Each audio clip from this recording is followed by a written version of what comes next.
Hello everyone, welcome to my channel. Topic हम आज cover करने जा रहे हैं वो पीजीटी के सिलेबस में है। यहाँ पे देशी एवं विदेशी व्यापार, और टीजीटी के सिलेबस में है देशी व्यापार एवं विदेशी व्यापार। ठीक है, तो इसको हम अभी शॉर्ट में कवर करेंगे, आगे चल के हम इसको और डिटेल में पढ़ेंगे। So let's start.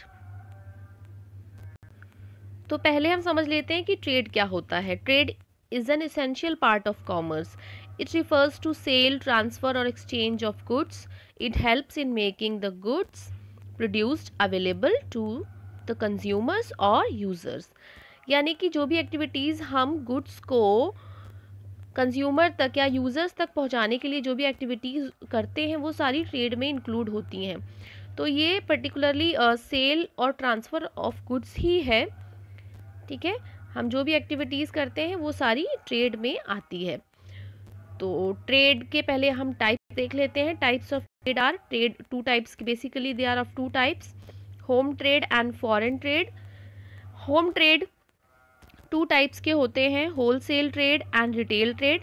Foreign trade three types के होते हैं, इंपोर्ट, एक्सपोर्ट एंड इंटरपोर्ट। तो होम ट्रेड हम देख लेते हैं, जिसमें wholesale trade and retail trade होता है। तो होलसेल ट्रेड क्या है, रिटेल ट्रेड क्या है?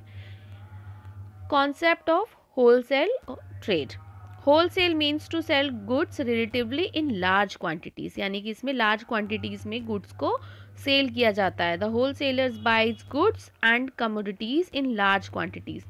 होलसेलर जो होता है वो बड़ी क्वांटिटीज में गुड्स को परचेज करता है और उसको स्मॉलर पार्ट्स में रिटेलर्स को सेल करता है। तो ये एक लिंक की तरह काम करता है मैन्युफैक्चर एंड रिटेलर के बीच में। ये बड़ी क्वांटिटीज़ में होलसेलर से परचेज करते हैं गुड्स को और उसको रिटेलर को डिस्ट्रीब्यूट करते हैं या सेल करते हैं, ताकि वो आगे कंज्यूमर तक इन सब चीज़ों को पहुंचा सकें।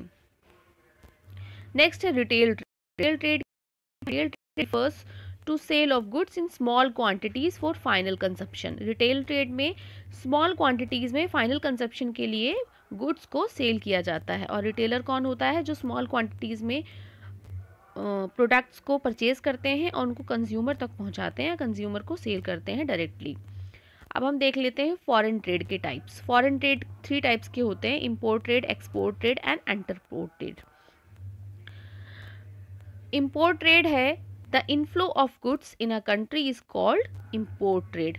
इनफ्लो यानी कि दूसरी कंट्री से जब हम अपनी कंट्री में किसी चीज़ को परचेज करते हैं, किसी प्रोडक्ट को, गुड्स को परचेज करते हैं, हमारी कंट्री में आती हैं, तो वो इनफ्लो होता है, यानी इंपोर्ट ऑफ ट्रेड होता है। सेकेंड है export of trade, the outflow of goods, यानी जब हम अपनी कंट्री से दूसरी कंट्री को कोई भी गुड्स सेल करते हैं तो वो एक्सपोर्ट ट्रेड होता है। इंटरपोर्ट ट्रेड क्या होता है? जब हम इंपोर्ट एक्सपोर्ट में तो क्या होता है, हम दूसरी कंट्री से परचेज करते हैं अपनी कंट्री में कंजप्शन के लिए। एक्सपोर्ट में क्या होता है, हम अपनी कंट्रीज में प्रोड्यूस करके दूसरी कंट्री को एक्सपोर्ट कर देते हैं।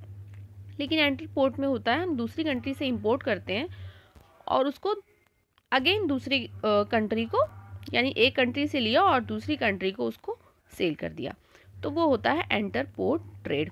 ठीक है।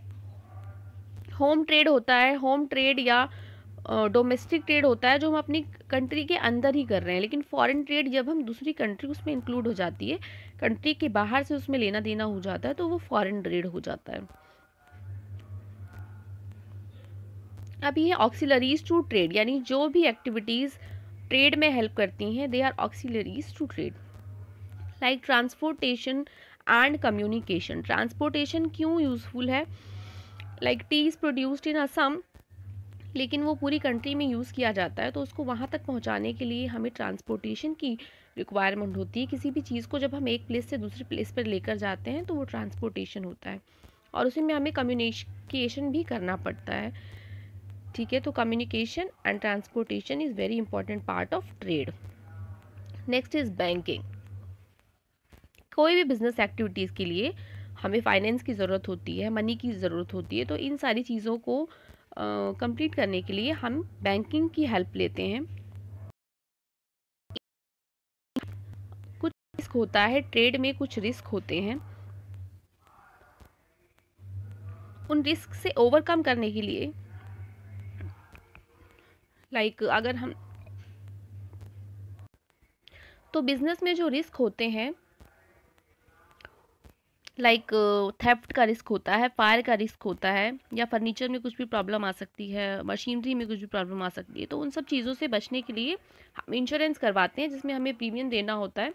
और अगर हमारे साथ कुछ भी ऐसा होता है तो हमें इंश्योरेंस कंपनी रिटर्न देती है।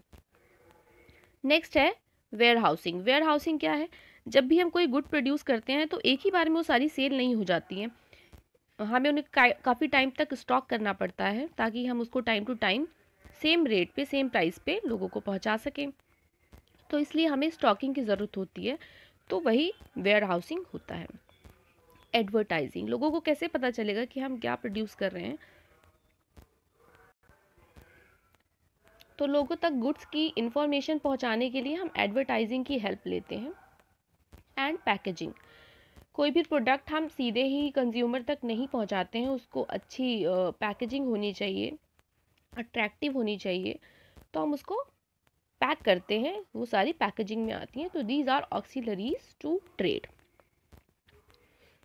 सो नेक्स्ट वीडियो में हम करेंगे forms of business organization. So wait till then, thanks for watching this video.